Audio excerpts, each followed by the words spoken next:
I don't know. Was that good? Was that smooth? How did that go? I don't know. I've never played a video on stream before, but I enjoyed that. That was the hardest piano recording I've had to do in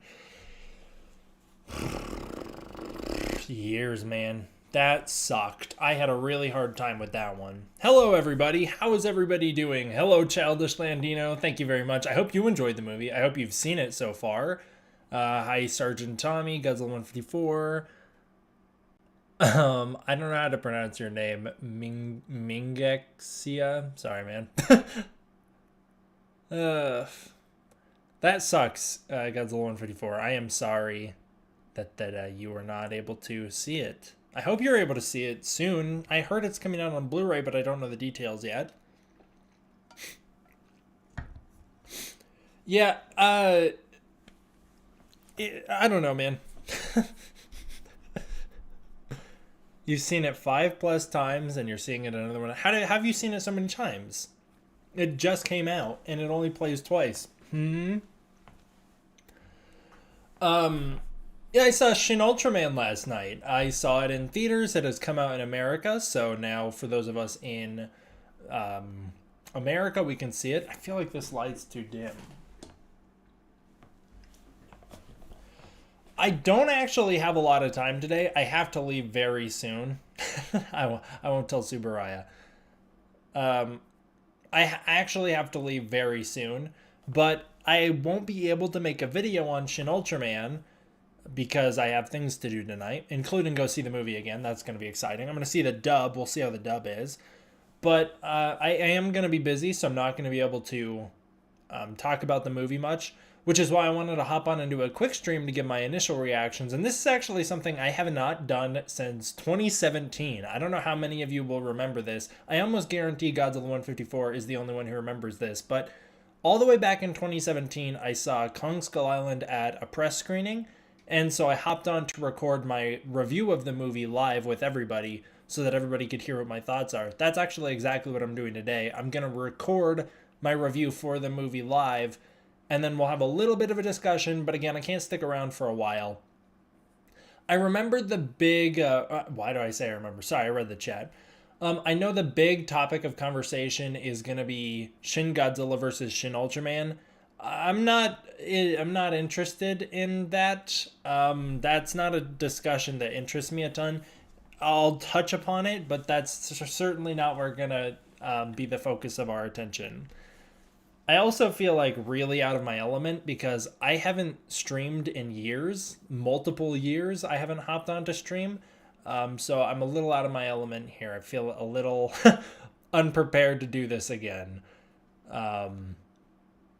But yeah, I'm just going to record my spoiler-free review for those of you who are wondering. I'm going to do a spoiler-free review, and I feel like I'm not getting enough light. Is that going to be too much light? Is that going to make me look bad? I don't know, man. I'm still figuring out this new setup.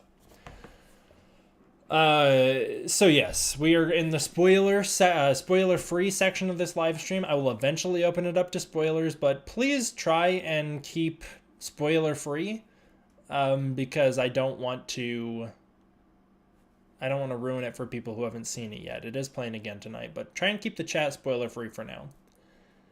But we are going to jump into the spoiler-free review here. So, allow me to record my review. Hopefully it won't take long. It's not a long review. And then eventually I'll edit this and post it as its own separate video. But if you want an early scoop with no editing, here you go. Here's also a behind the scenes of what it's like when I record videos. Alright, sorry guys, this is going to be awkward. I don't remember how I did this in 2017. What's up, everybody? D-Man back. Welcome to a brand new video, and today we're going to be doing my spoiler-free review for 2022's Shin Ultraman. So this is just going to be my first impression reviews of the movie. I haven't really given it much time to marinate. I just saw it last night, but I wanted to do a quick video talking about what my thoughts on the movie are. And then eventually down the line, I'll do a more formal spoiler review of the movie where I'll give more in-depth revised thoughts on the film.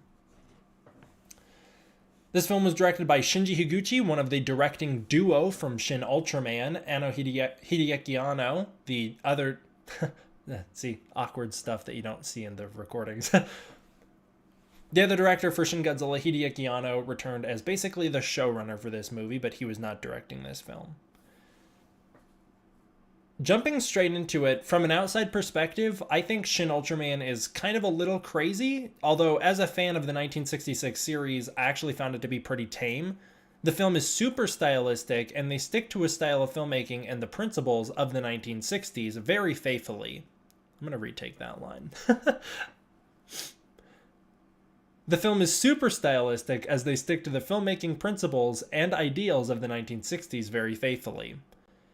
It is unashamedly silly at times and was fun from start to finish. It is soaked in a deep love for humanity that I found very touching and inspiring.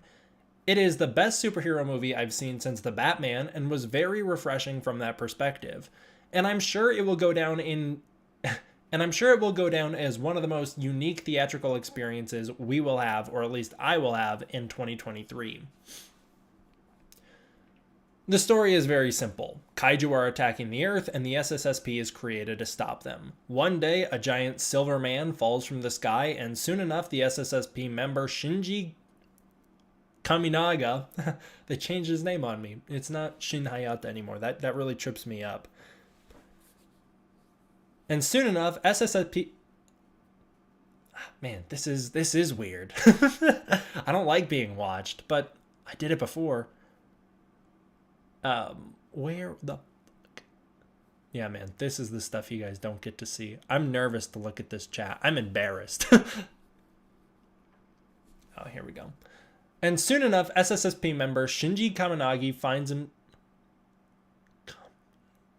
Kaminaga, why can't I say that?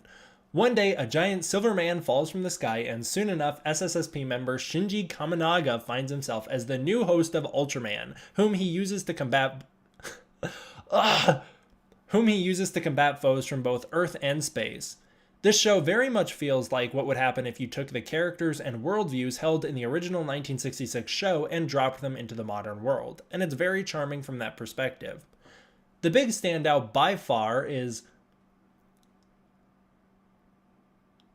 Masami Nagasawa. I don't think I said her name right. As Hiroku Asami. Second might be Akari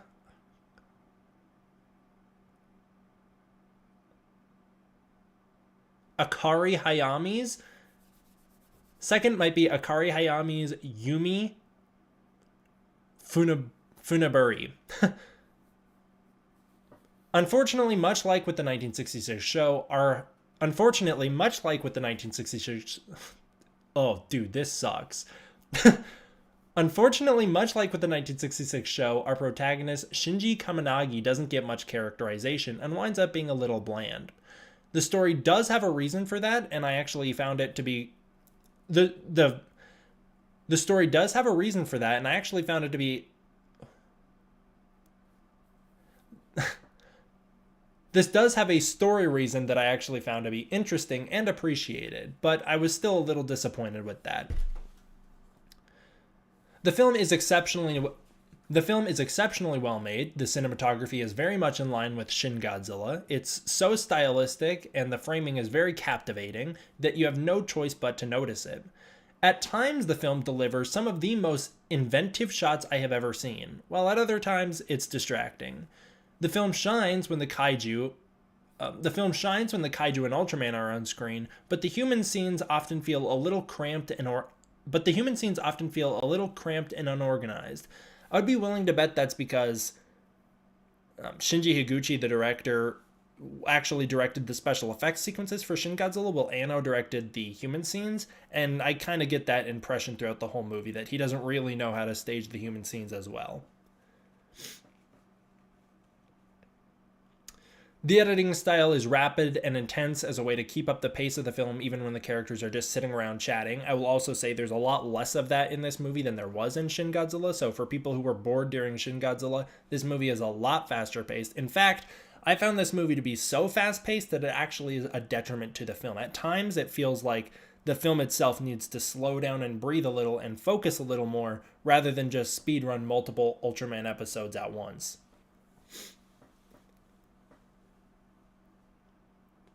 This was the editing style was another masterful technique carried over from Shin Godzilla, and from a technical standpoint, this film is constantly breaking cinematography and editing principles on purpose.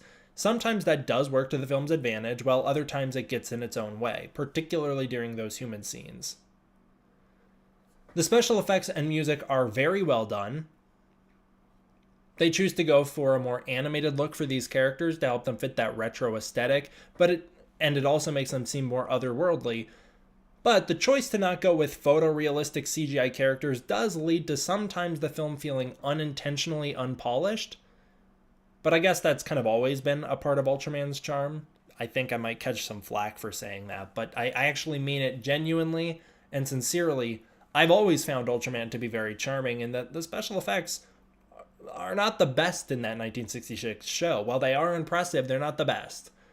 And I kind of felt the same here with Shin Ultraman, where I was at once impressed with the techniques used, and I really appreciated their style and the way they stick to the 1960s, but at the same time, it's like, oh, it's a little jarring as someone who's used to watching Hollywood blockbusters to see this. Although I'm sure from a Japanese perspective, this represents the peak of their craft. Not to say that Japan can't reach the same levels as America, but there is a big difference in the filmmaking worlds in America and Japan. And I think you see that on display in this movie.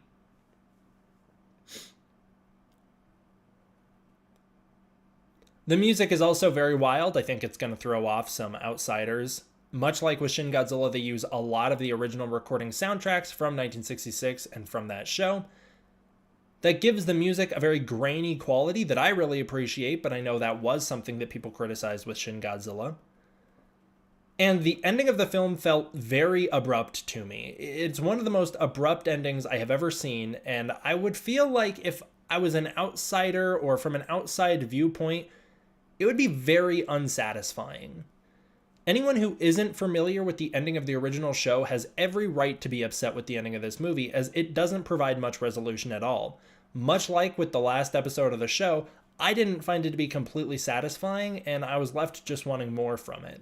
Which I guess I'd appreciate being left wanting more than wanting less. That's always a good thing, but I particularly found it to be distracting. The movie is very good on the whole, and the fact that it's so fun and wholesome is exactly what I needed. This is everything I wanted out of an adaptation from the original 1966 series, and I would say, despite feeling new and fresh, this is a very faithful adaptation. They may change some lore and some setup, but they actually adapt the plots of many episodes very faithfully.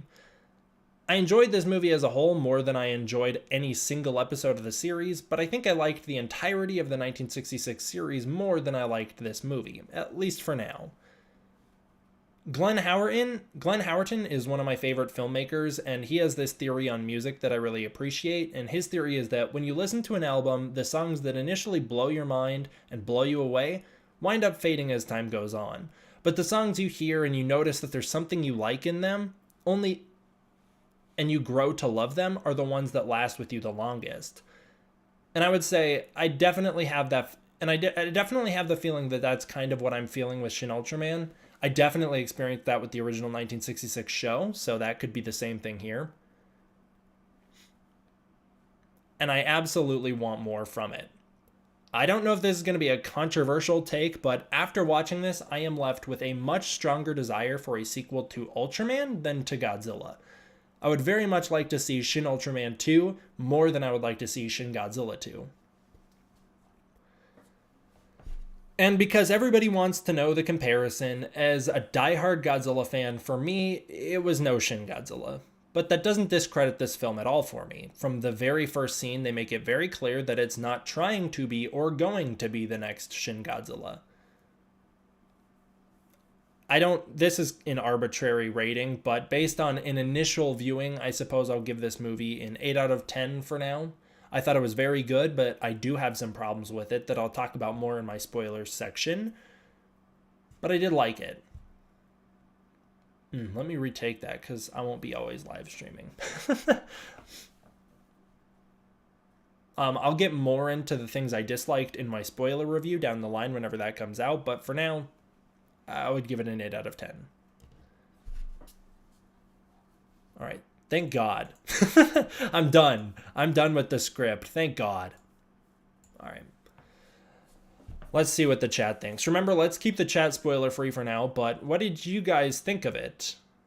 Yeah, I agree with Childish Landino. I think a Shin Ultra 7 could be very interesting.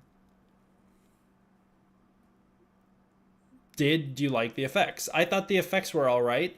Like I said, I think they're not polished at times. I think it looks very animated, a lot of the movie, which maybe that was the point. Maybe they were going for a more stylistic take and they weren't trying to make it look realistic. But still, sequences like Ultraman in the factory looked very animated to me. They looked very animated to me.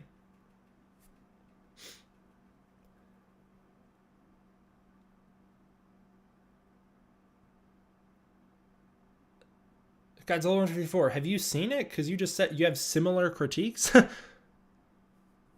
But how? How? You haven't seen it yet, I thought. The comparisons between Shin is totally unfair. They're very different movies. Yes, I agree. Very thematically and philosophically different. Definitely agree there.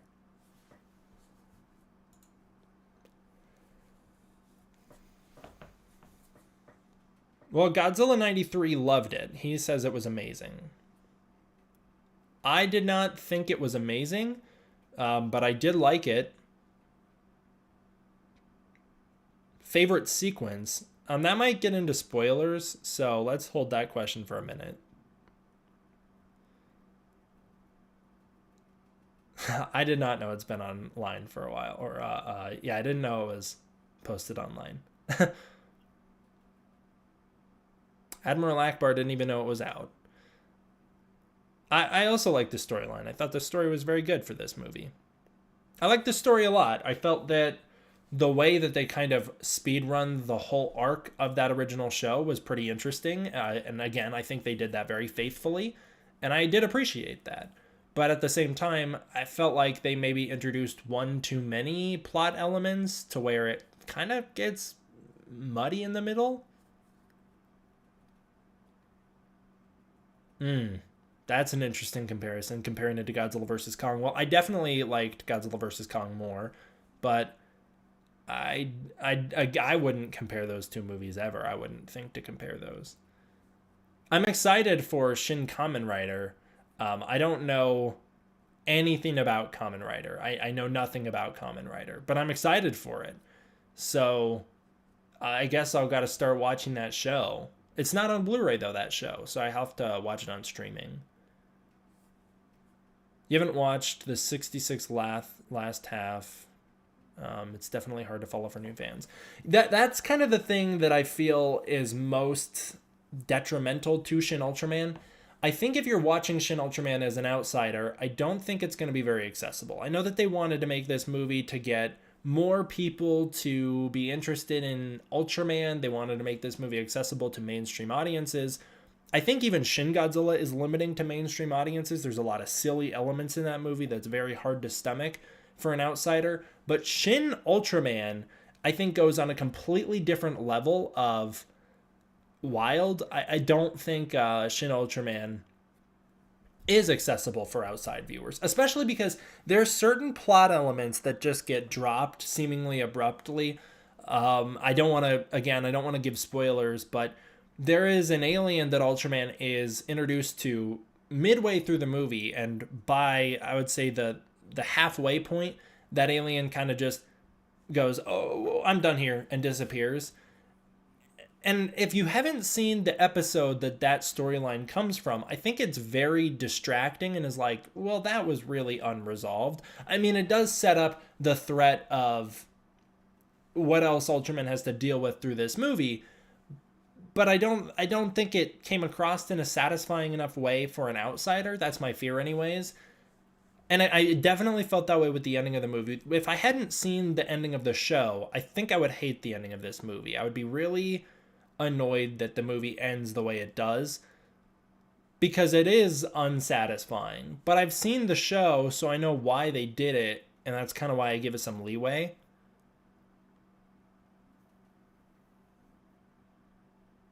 The reoccurring joke didn't make me chuckle throughout the movie. I liked the jokes. I thought that reoccurring gag was interesting enough. I thought it was goofy. I actually liked it, but I do like the humor in this movie. I thought this movie was much funnier than Shin Godzilla was trying to be funnier, and I appreciated that. It was a huge hit in Japan, but Ultraman is huge over there, bigger than Godzilla. But I can see a lot of general American audiences just checking the film out, walking out super confused. I don't know if a lot of general American audiences are even going to go see this movie. My theater last night was sold out. I haven't said this yet, but my theater last night was completely sold out. Every single seat was bought, except only me and one other guy went. It was straight up an empty theater. Only me and one other person went to the movie. I don't know why that happened, but it did. I went to the manager afterward and was like, "What's going on with that? How come the theater was empty?" And he's like, "Whoever bought those seats didn't show up. It wasn't even me and the other guy who showed up. It wasn't even us. Someone else just bought the seats and didn't come." Your theater was packed. Oh, well, that's awesome. I'm gonna go see it again tonight, and my theater tonight actually does have. There's not all the seats are bought, which gives me hope that more people are gonna come. Well, yeah, I would imagine, Godzilla fan, I would imagine it was full of Ultraman fans. Well, that's good. I mean, I hope people who aren't fans who check it out wind up appreciating it and appreciating the style of it. But I worry that there's a lot of elements in this movie that are not terribly accessible for outside viewers. Yeah, I know.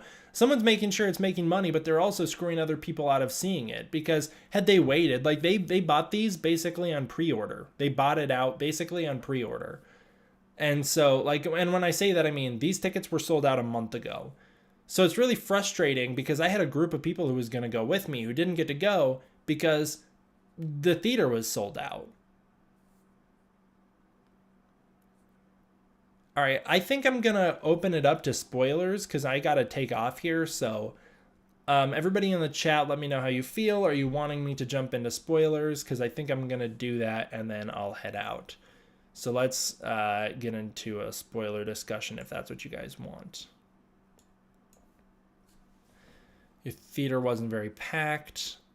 Oh, the dub plays for me tonight, so I'll see it tonight.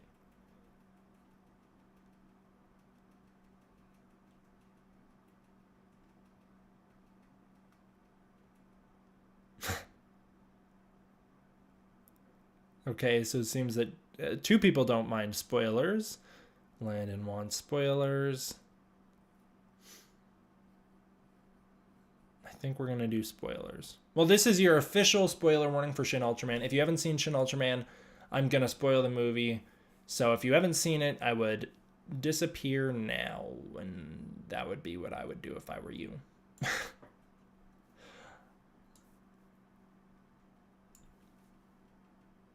All right, that's your official spoiler warning. We're starting the spoiler section. From the clip I saw, they released the dub. It's Shin Godzilla dub levels of acting. I thought the Shin Godzilla dub was decent. I just felt that the voice cast was a little off. I guess that's a good point, Cryptid. Well, there's some people leaving with spoilers, so there you go. All right, getting into spoiler discussions. All right, see you guys who don't want spoilers.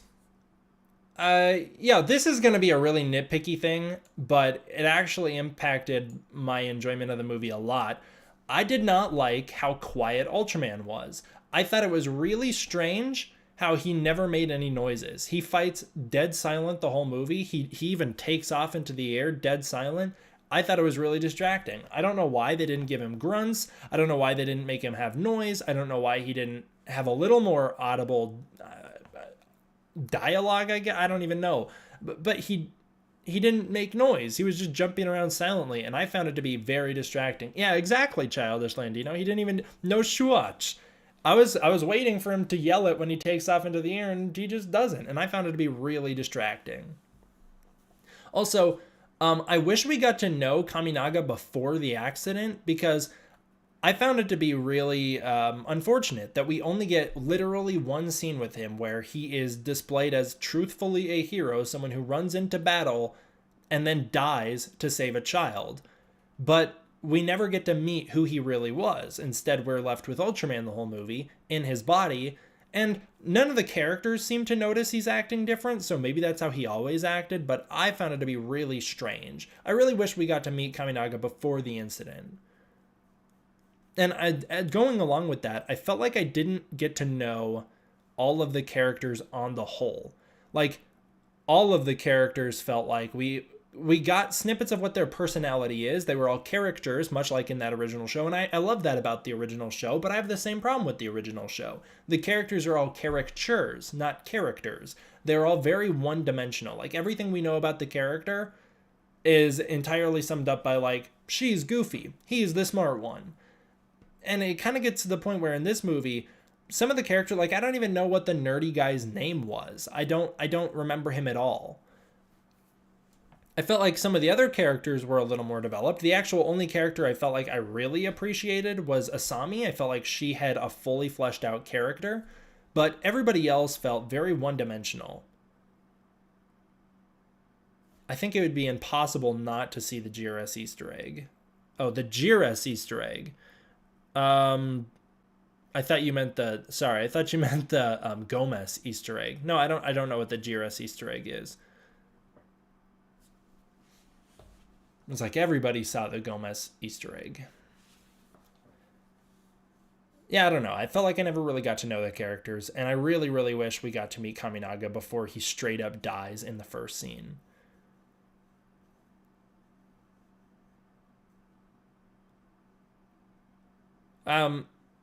Another problem I had with this movie, yeah, there's no Jiris in this. Yeah, I know there's no Jiris in this.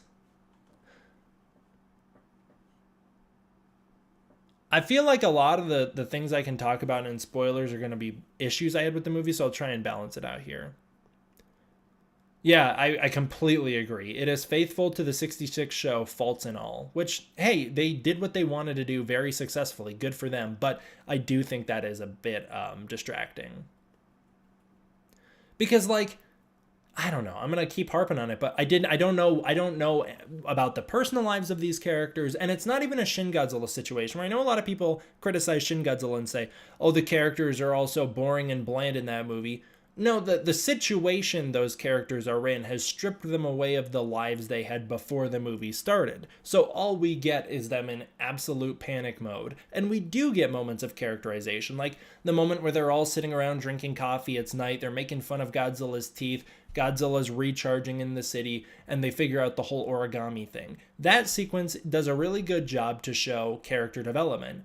As far as this movie, I feel like they go, that guy's a nerd, that girl's also a nerd, and that's their character through the whole movie. The only person who I felt like actually was fleshed out was Asami. I do not have one of the Ultraman Squishmallows, Landon. This movie was very humorous. I did like that. I liked the tone and style of this movie a lot, and I actually did like the butt slapping gag. I know somebody in here said they didn't find it funny. I thought it was all right.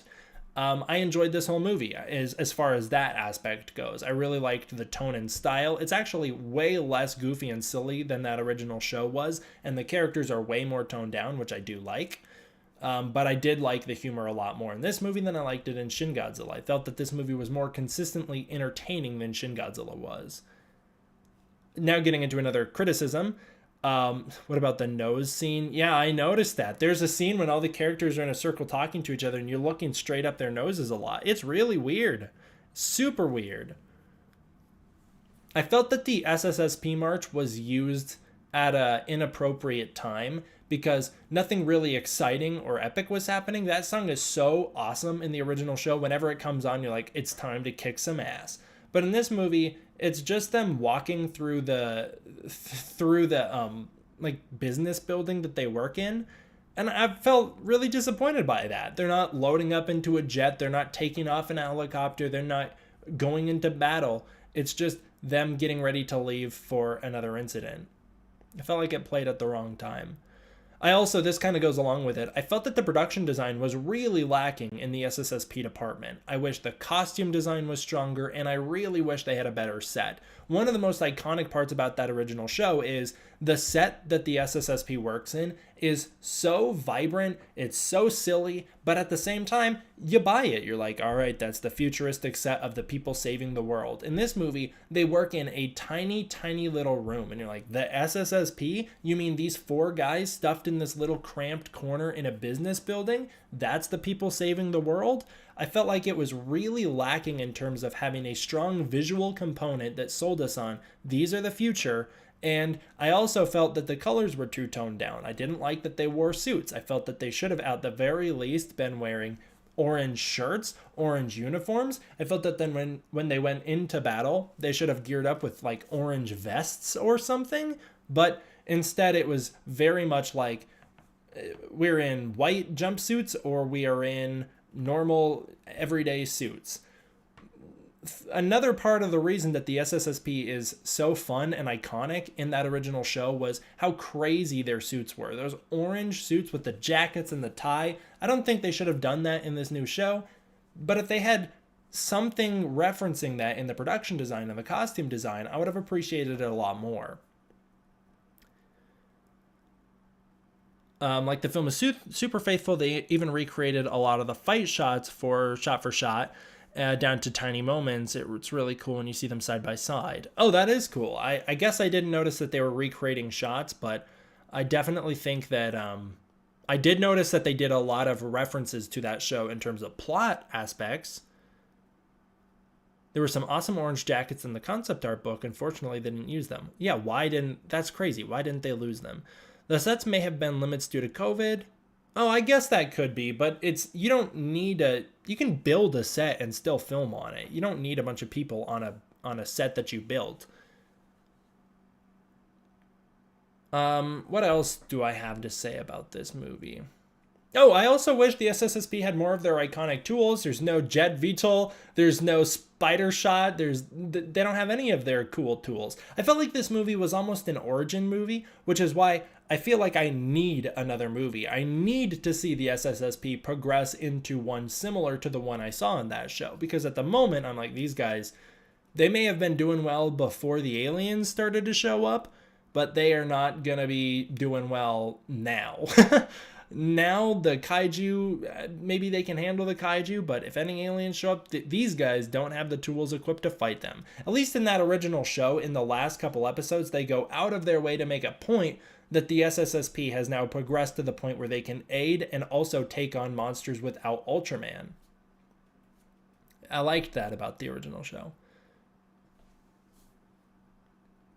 I loved Ultraman's new design. I liked that they got rid of the color timer. I know that was a point where the Ultraman original designer was very upset they added it. I liked that they got rid of it. I thought the way that his color depleted was very cool. I actually wish he depleted from red to gray, or if the silver parts of him depleted from silver to red, then he would be completely red. I felt like that could be interesting. But I really liked that they got rid of the color timer. I loved that, actually.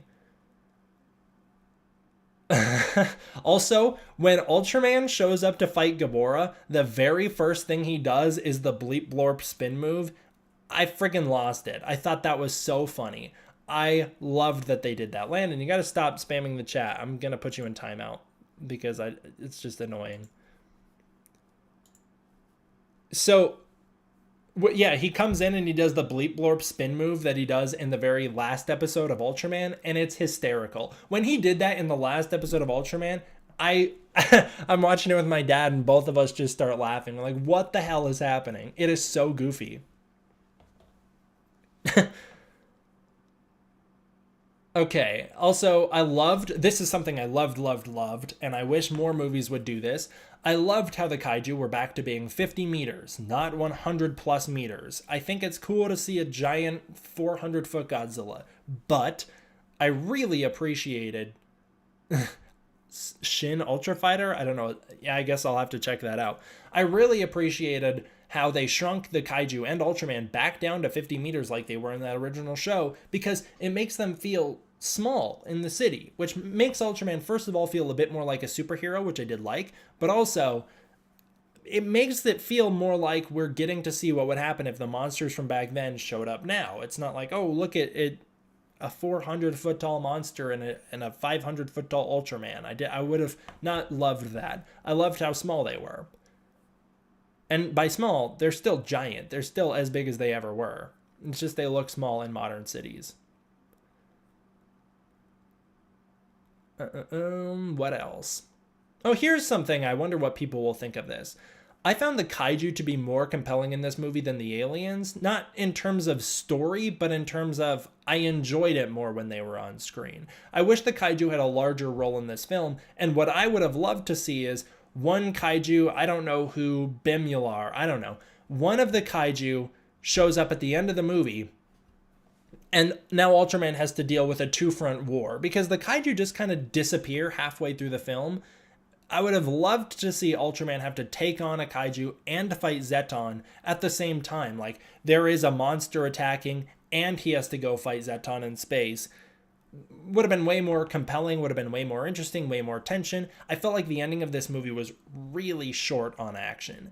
He goes up to fight Zeton, he gets his ass handed to him, and then that's it. That's all. He flies into him twice, and that's it. That's the whole fight. I would have loved to see a really great throwdown action sequence. I felt like there was a lot of Ultraman punching things and shooting his beam, but not a lot of the grappling that we see in that original show. Like, in the original show, Ultraman is launching onto monsters, grappling with them so much. It is so fun. I love seeing him tackle monsters. I love the physical fighting, and we didn't get any of that in this movie. And I was really disappointed by it. I actually found the action in this movie to be really lacking. And it seems a lot of people really loved a lot of the action in this movie, but I felt that personally it was a little lacking. And I did find that the film became a little less interesting after Melpheus disappeared. Did I say his name right? Mephilas? I felt that the film becomes much less interesting after the fight with Mephilas, but I did love the increase in tension and escalation from kaiju all the way to Zarab. Man, I don't know these kaiju's names yet. To Zarab. I see a lot of people asking what my thoughts on.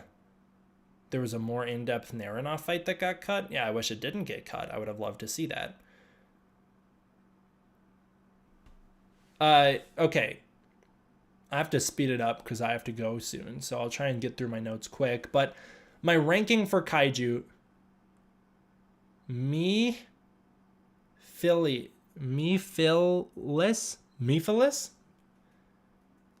I'm getting two different pronunciations here. I'm seeing Mephilis,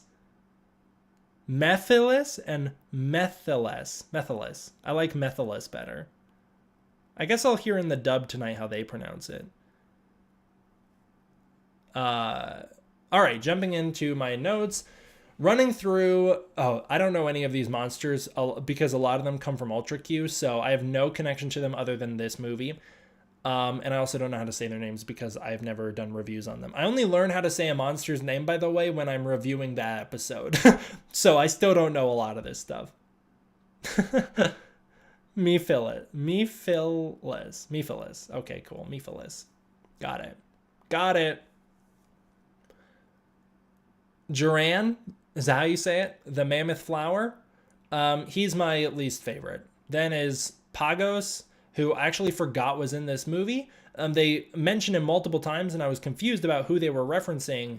I rewatched that opening scene, and I remember him now because I remember seeing him in the opening scene and going, oh, doesn't that guy show up later in this movie? But I totally forgot he was in the intro. So I was confused when they mentioned him, which means he's forgettable.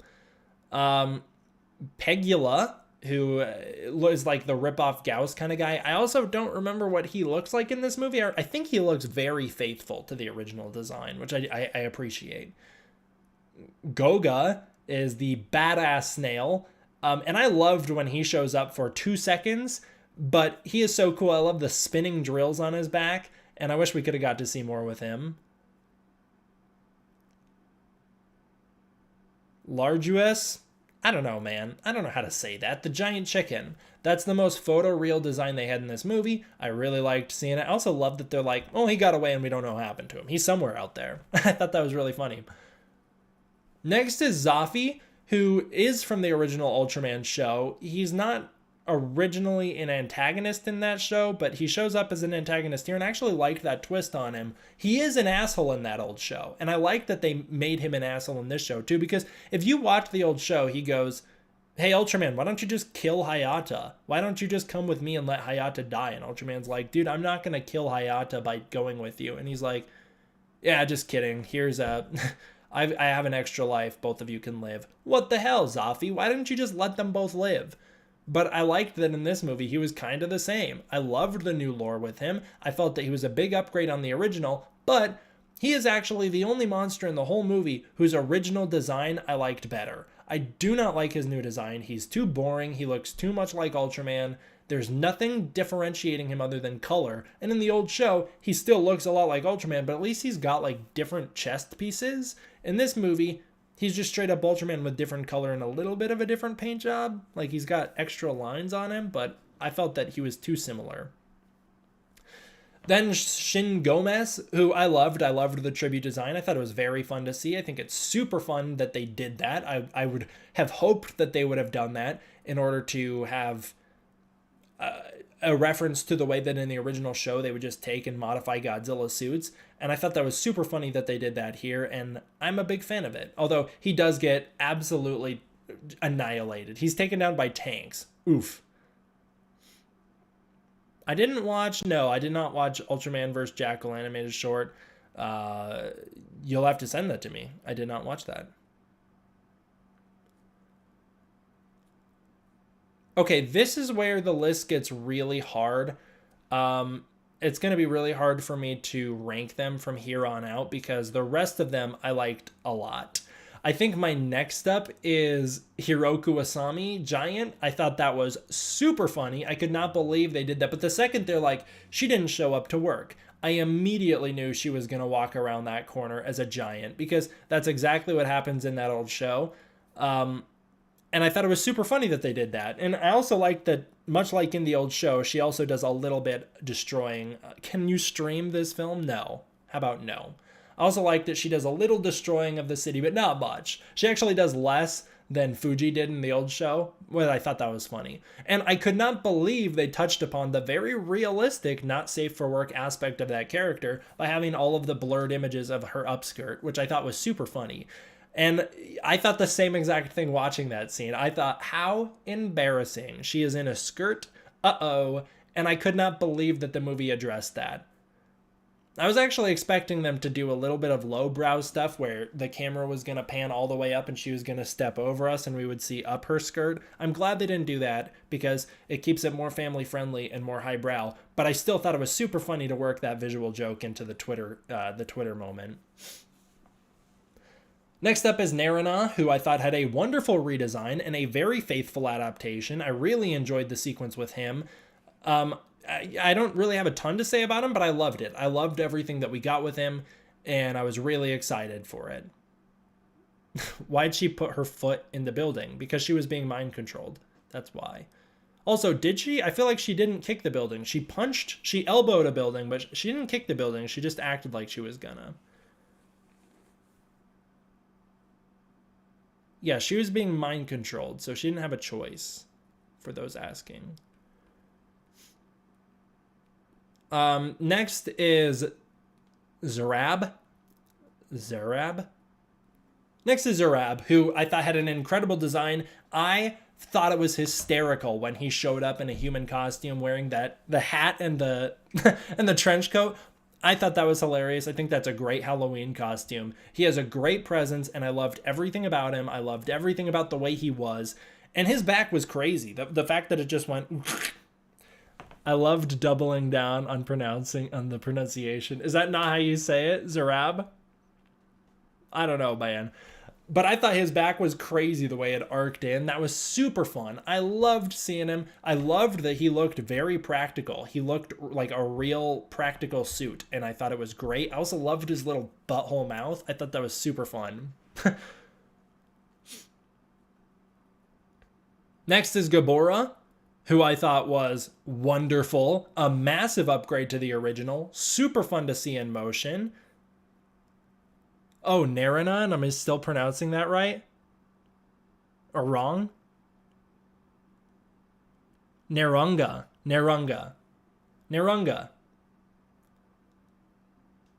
But don't they say it in Japanese more like Nerunga? I guess they do say the G. Oh, I always thought the G was silent. My bad.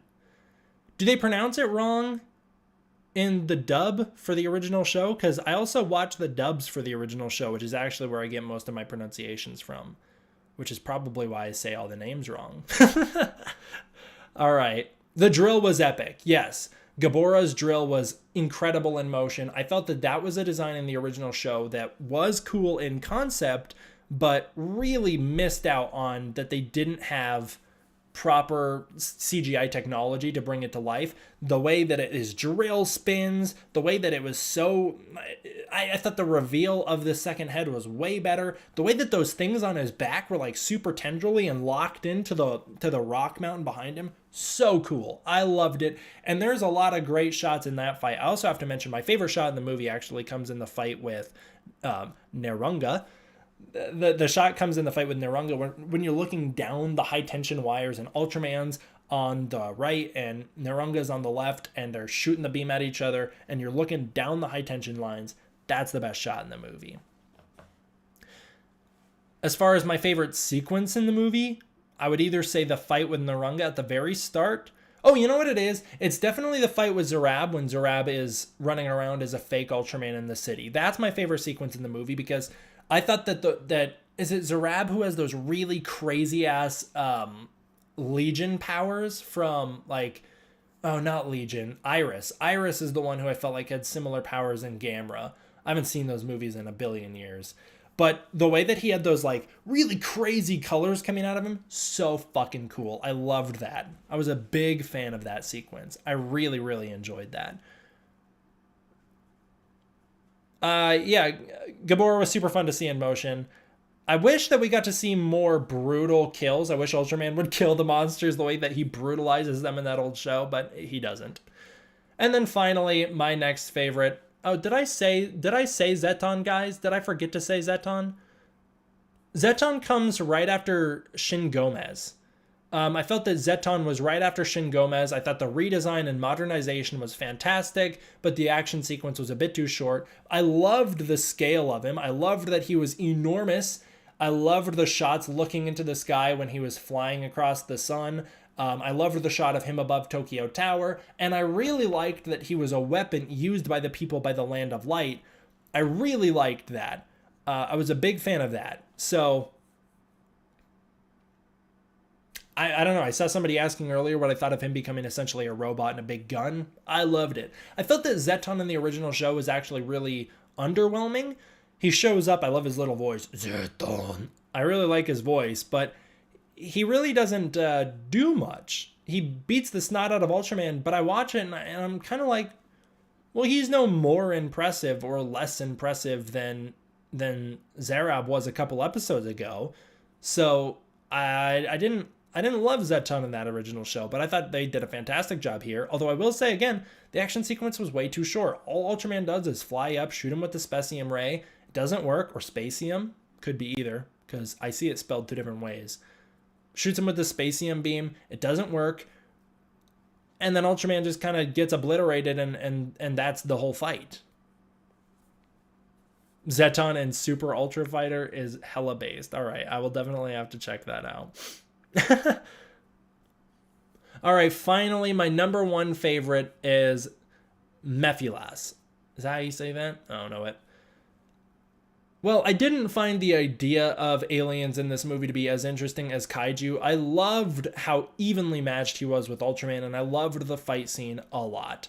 His fight scene with Ultraman is super great, and I like that he's only superior to Ultraman simply because he can stay in his Ultra form longer than Ultraman can, or enlarged. He can stay bigger longer than Ultraman. I liked that. I liked that aspect where they were super evenly matched. That's actually how I felt in the original show, too. They were very evenly matched there. His presence and goals were perfect, and I thought he was just as strong as he was in that original show. I really love the idea that he is so civil. I thought that it was a great twist that he had been on Earth for longer than Ultraman. And I actually would say I liked him more when he was a human. I thought when he was a human, when he was on our level and he was just fucking over politics and dicking on Ultraman, way more interesting than when he was giant fighting Ultraman. I loved it. I was a big fan of it, and I loved that gag too. Titanus wrote in one of my favorite sayings and one of my least favorite sayings. That was really funny. Another moment of humor that I thought they executed great in this movie. I thought that was fantastic. Yes, I agree, Godzilla fan. That bar sequence is probably my favorite human scene in the whole movie. Not only does Ultraman make really compelling arguments about humanity in that scene, but I really like the dynamic between him and Mephilas. I would also say my other favorite sequence in the movie, dialogue sequence, comes at the very end between Ultraman and Zafi, when Ultraman says, humans are not just simple beings that we can understand. They're very complex. And I felt that the whole movie's message about, split the check, Ultraman, that line killed me. I thought that was so fucking funny. But that whole sequence where he's talking to him about how humanity needs more credit, I really loved it. I really loved that whole scene. The best human scene was done by two aliens. I couldn't agree more. Getting back to the ending, I felt like it was so abrupt. The action I felt was abrupt, and I didn't think that the ending of this movie was very accessible for people outside of the show. I didn't love that Ultraman dies, because this feels like an origin story. This doesn't feel like a conclusion. That's like if at the end of Iron Man, the first Iron Man, he's like, yeah, I'm done being Iron Man. I'm gonna die. Or all of my suits are destroyed and I'm now just a normal man. I don't love that. And I know you could just be like, well, we're going to see a Shin Ultra 7, or maybe in the next one we'll see a Shin Ultra 7. I felt like we barely got to scratch the surface with Ultraman. Ultraman barely got to do what he was there to do. He was there to learn about humans, he was there to protect humans, and he barely had any time to do that. He did it for like 2 days.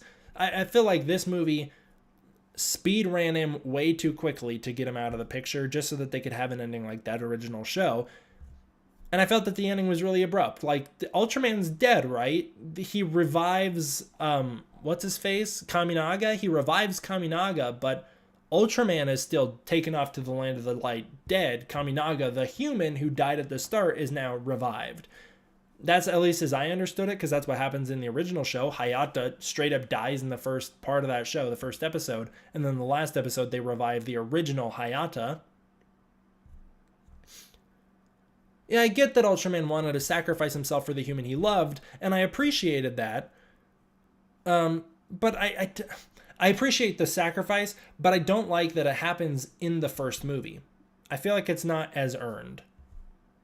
Yeah, he fades to gray, implying he's dead. Well, I hope that Kaminaga gets to come in contact with another Ultra in the next film.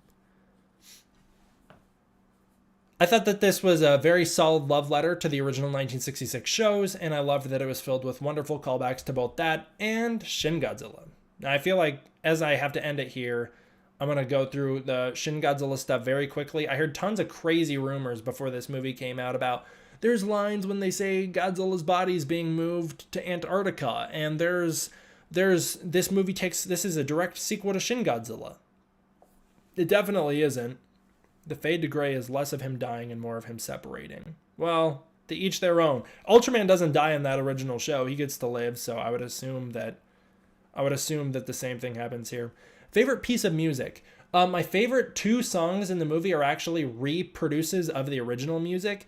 It's the song that plays, I think during Gabora's attack. They rescore one of the original Kaiju Attack songs.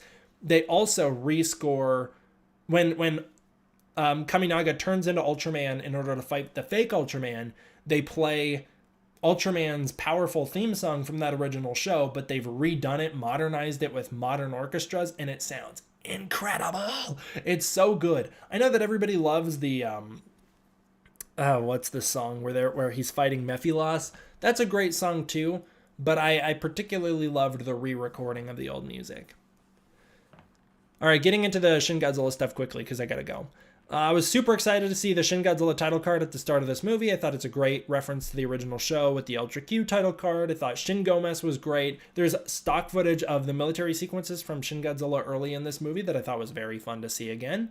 Early Morning from Tokyo returning was wonderful. I loved that they reused that song. It's actually more impactful when you listen to the soundtrack than it is in the movie. I was driving home from the airport when the soundtrack very first released over summer, and I was listening to it, and by chance, I listened to a song and out loud went, "That feels like the day is saved. It's time for an early morning in Tokyo." And then the song kicked on, and I freaked out. I was so hyped that happened.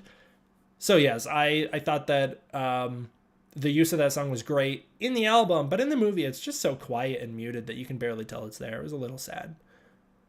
I also like the return of, oh god, I'm gonna have to pronounce more names.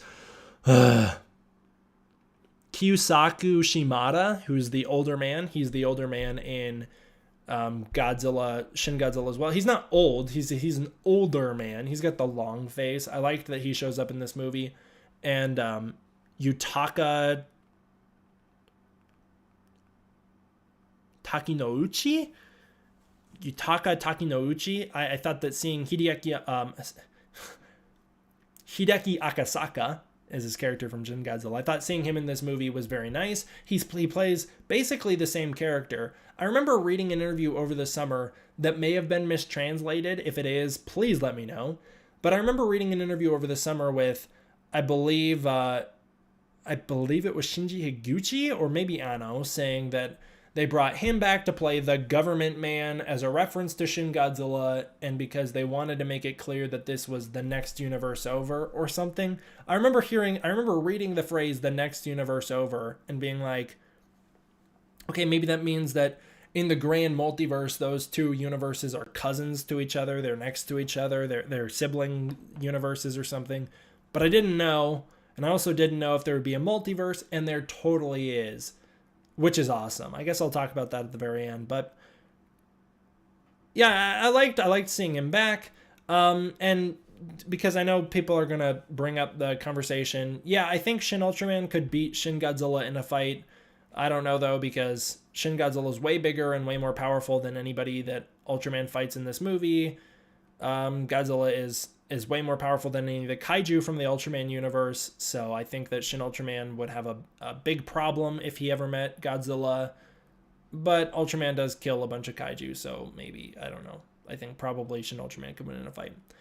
I found this movie to be more consistently entertaining than Shin Godzilla, but never as grand or epic. None of the highs ever reached the same highs. There's nothing in this movie that even comes close to the atomic breath sequence in Shin Godzilla, and I found that the action overall was less exciting for me as a viewer than it was during Shin Godzilla, but again, I'm a big Godzilla fan, so who knows.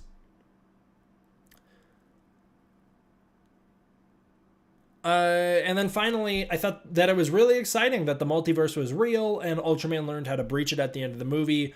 Maybe Ultraman or an Ultraman, Ultra 7 or whoever in the future will breach that multiverse and wind up trapped in the Shin Godzilla universe. And that's how the Shin Japan Heroes universe can eventually collide in cinematic movies. I don't actually think they're building to a cinematic collision, but if they wanted to, that's how they could do it. Thoughts on the reference to the multiverse instead of universe? Yeah. So I thought it was exciting. Although I didn't know if they were referring to it in the context of this movie, like the dimension that Ultraman goes to in the end, where all the red squiggles are behind him, that is the other universe, and that's the multiverse. Or if it's like we're supposed to take it as, no, Shin Godzilla and Shin Ultraman take place in the same multiverse. I have played Ultraman in Battle Line. He's fantastic. I actually really like using Zeton in Battle Line. But I do like Ultraman. I hate fighting an Ultraman, because fighting Ultraman's really annoying. The way that he can just whip through your troops and hit you. Super frustrating. All right, guys, I am over an hour here, and I got to end it here because I really got to go. Thank you all. I'll give you guys a last chance for comments here. I'm going to be gone at, let's say, 2:15. I'm going to be gone. So thank you all for the viewing. I don't know. Maybe I'll return to doing live streams once I catch up on news. I like doing live streams, but I definitely feel out of my element doing them. I feel like it's more set up for Shin entering the main Ultra canon, especially since they're pretty solid on Shin being a standalone. Oh, that's a good idea. Yeah, I didn't think about that. That the multiverse of Ultramans refers to the Ultraman multiverse, and that maybe he can cross over into the Showa or Heisei or modern continuities. That's a really good idea. That could definitely be the case. I just felt like because they're going with the whole Shin Japan World Heroes thing and they're mentioning multiverses, maybe it was set up. I don't know. Do I think that we'll ever see Shin Godzilla and Shin Ultraman in a movie together? I would say it is a 75% chance we won't. But I guess we'll just have to wait and see. Personally, I just want to see Shin Ultraman again. I want to see another one of these movies. I felt that the ending of Shin Godzilla was so thematically strong that it doesn't need a sequel, but I felt that the ending of this movie needs a sequel. Which I guess gives you what I felt about the ending. I didn't think that it stuck the landing as well as Shin Godzilla. I definitely will, Childish Landino. I definitely will.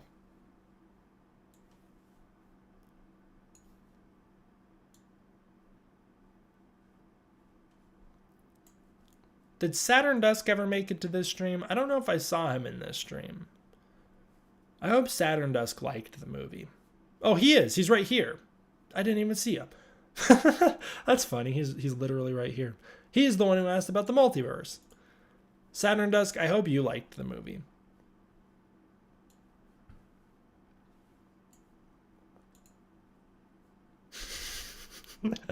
Yeah, I am blind. Were there any references to Ava, like Shin with the music? Not that I noticed. I mean, some of Ultraman's fighting style is very Evangelion, but I would also say that's because Ultraman inspired Evangelion, not the other way around. Were there any references to no Evangelion music? Yeah. All right, guys, I am gonna, I think, end it here, just because I've got a bunch of stuff to do today. Keep your eyes peeled because that piano cover that played at the start. And yes, that is very true, Childish Landino. For those of you who don't know, Ben 10's Way Big actually was the inspiration for Ultraman Subaraya back in the day. He's actually quoted as saying, and I don't know why more people don't bring it up, but Subaraya was quoted as saying that Ben 10 was his favorite TV show, and that he always personally felt that Ultraman was inferior to Way Big, and he was just trying to reach for those heights, but never actually reached them. But it gave him something to strive towards, which was really inspiring.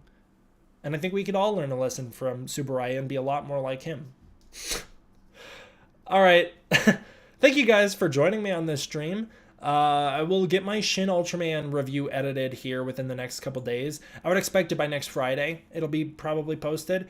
But I had a fun time doing this. I really enjoyed hopping on. After I got done with the whole horrible when I had to read a script, after I got done doing that, I had a really good time doing this stream with you guys. So thank you all for that. It's been a lot of fun. I will see you guys later. I'm going to, again, keep your eyes peeled. I'm going to post the cover for Early Morning in Tokyo on my channel tonight.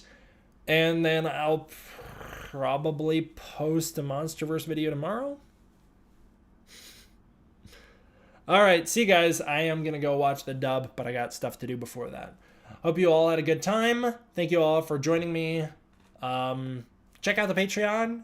I don't think it's linked down below, but check out the Patreon. It really means a lot to me. And big shout out to patrons Godzilla154 and Saturn Dusk. And I will see you guys next time for the next one. D-Man.